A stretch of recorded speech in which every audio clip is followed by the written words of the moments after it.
The Horus Heresy, from 5 to 14 M31. Knowing the Dark Angels and their Primarch would remain stubbornly loyal to the Emperor, the Warmaster Horus ordered them to the eastern fringe on the far side of the galaxy. Hampered by distance, ambushes set up by the traitorous Night Lords and demonic attacks, the Dark Angels could not ultimately reach Terra in time to participate in the defense of the Imperial Palace, the culminating battle of the Great Galactic Civil War. The Battle of Diamat in 5M31. When word reached the Dark Angels of the Istvan III atrocity, Lionel Johnson and the 1st Legion were bogged down fighting a campaign against the Gordian League. Therefore, the Lion led a small war fleet of 16 vessels against the forge world of Diamat in order to seize Ordinati heavy siege engines and deny them to the traitors. He encountered some resistance from vessels loyal to the traitor cause, as well as traitor Imperial Army forces and the Sons of Horus company on the planet's surface. The Lion ordered the destruction of the planet's primary forges, which annihilated the traitor forces in a great conflagration and denied Horus Diamat's crucial manufacturing capabilities. In the battle's aftermath, the Lion encountered the Iron Warriors fleet, led by Perturabo, who were on their way to Istvan V to pacify the treacherous Warmaster. Unaware of their true loyalties, the Lion unwittingly handed over the captured Ordinati to be used against Horus. The Thramas Crusade, from circa 7 to 9 M31. During the Horus Heresy, the Warmaster Horus sent Conrad Kurz and his Night Lords Legion on a campaign of intentional genocide against the Imperial strongholds of Heroldar and Thramas in the Aegis sub-sector of the eastern fringes, thus protecting Horus's flank and delaying the Dark Angels Legion from reinforcing the Loyalists, blocking the traitors' path to Terra. This bitterly contested campaign dragged on for nearly 3 standard years.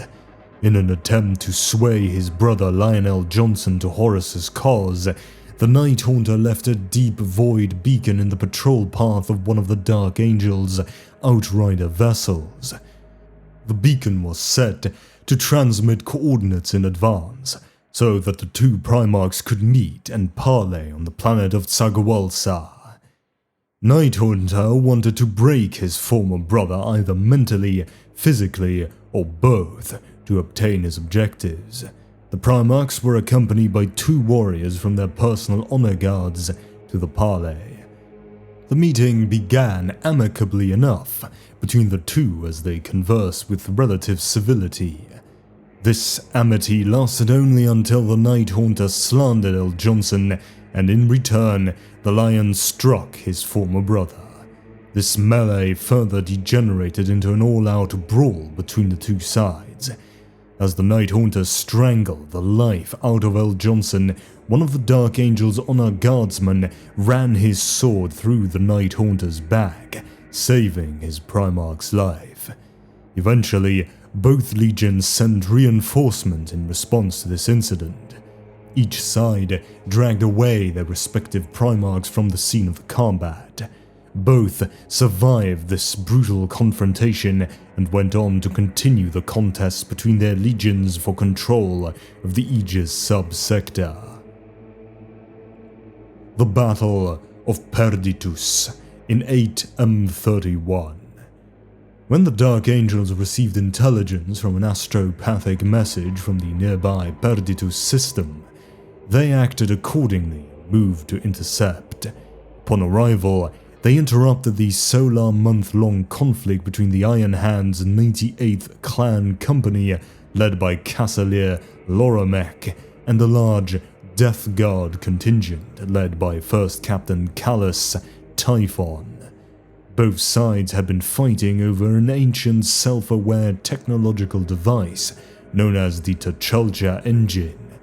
This device was a part of a triumvirate of similar sentient devices, another being the Ouroboros and the third, unnamed one, which, when combined, could create temporal rifts that bridge space and time.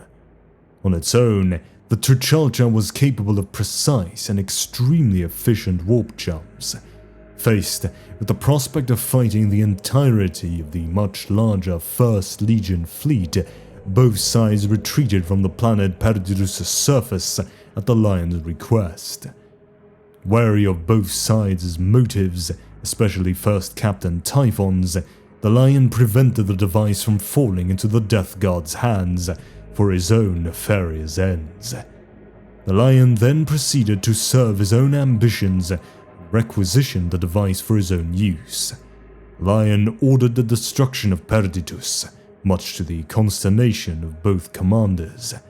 The Dark Angel's Primarch used the T'Challa engine to make a warp jump, but during their sojourn through the Materium, the First Legion was beset by demons. The Lion reinstituted his Legion's librarians to fight these nefarious warp-spawned entities. As this was in direct violation of the Emperor's decree absolute abolishing the librarian corps of the Legiones Astartes made at the Council of Nicaea, this caused a dispute within the Legion that eventually came to a head when the enraged Lion slew Chaplain Nemiel, who had opposed the use of the librarians. At the height of the battle, he encountered the greater demon of Tzeentch known as Kairos Fate Weaver. The demon attempted to convert the Primarch to the cause of the ruiner's powers, but failed miserably, as he offered nothing to sway the Lion to their cause. The Lion told the foul creature that absolute loyalty to the Emperor was reward enough, and impaled the twin-headed Lord of Change through its black heart, asking whether the demon had foreseen his actions. The defense of Nagathar in circa 9M31. Severed from the main body of their legion by the unleashing of the Ruinstorm, a strike force from the Dark Angel's Legion found shelter in the Nagathar system, which had become a safe haven for several loyalist splinter forces, the most important being drawn from the Imperial Fists. The many loyalist fractions banded together to defend Nagathar from a powerful incursion led by the Word-Bearers, who had hoped to prey on the system's millions of inhabitants to fuel yet another of their sorcerous rites. The Xana Incursion in 9M31. Intelligence reached Terra that the renegade Mechanicum Forge world of Xana II on the western fringe of the Imperium had reached an accord with the traitor forces to supply the Warmaster Horus's armies with its vast output of arms and material. The bargain was sealed with the delivery by Xana II of a number of newly created Ordinatus-grade weapons undergoing their final field tests. In what was effectively a suicide mission, a hand-picked force of Legiones Astartes, including many Black Shields, in this case Space Marines who had chosen to remain loyal despite their parent legion's treachery, was dispatched under great secrecy to destroy the war machines and drive a wedge between Xana II and the traitors.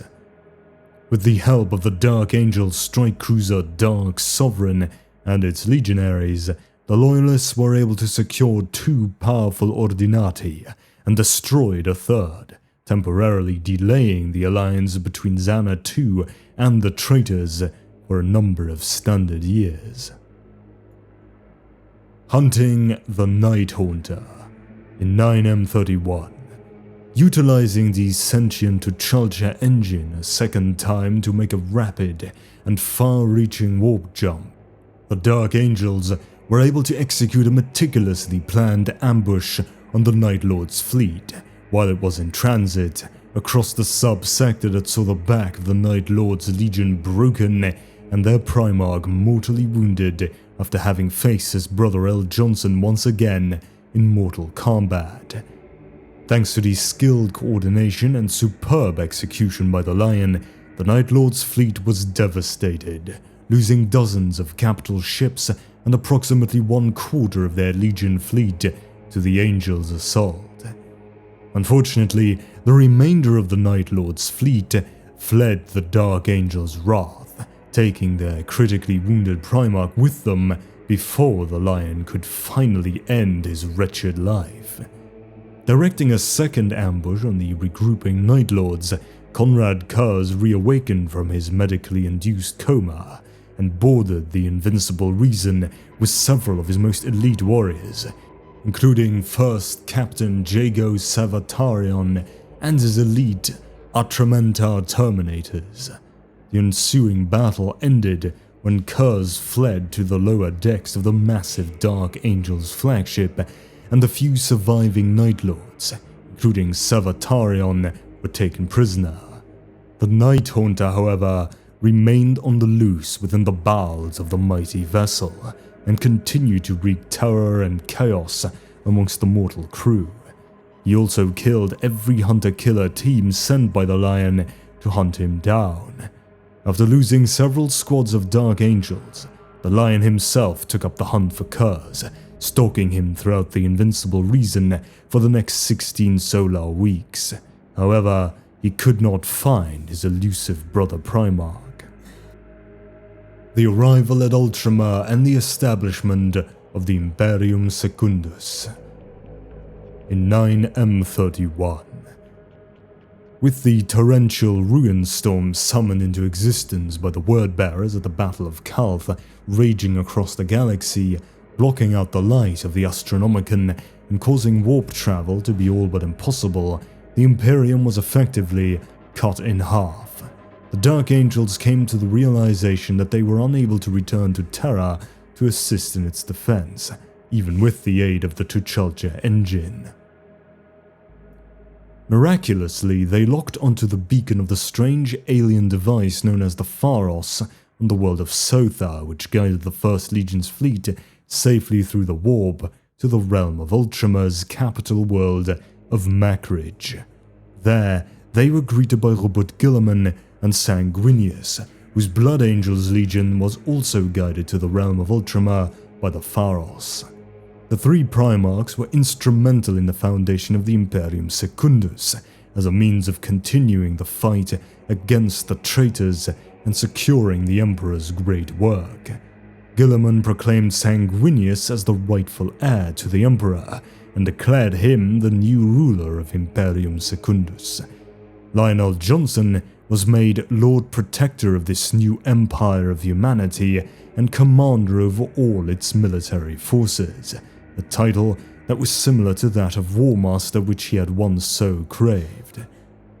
Unfortunately, the foundation of Imperium Secundus was marred, and Conrad Kurz escaped from the Invincible Reason and rampaged across Makridge, intent on spreading as much terror and chaos as he could. Eventually, both Guilliman and the Lion confronted him. Their attempts to kill him were unsuccessful, as the Night Lord's Primarch had laid a cunning trap. He brought down an entire chapel upon the 2 Primarchs through the use of planted explosives and fled the scene. Guilliman and the Lion were only saved through the direct intervention of the loyalist Iron Warrior's warsmith Barabas Dantior, who was communicating with Guilliman at the time of the attack through a portal that was opened by the Pharos. On instinct, the warsmith reached through the portal and pulled the 2 Primarchs to safety on Sothar.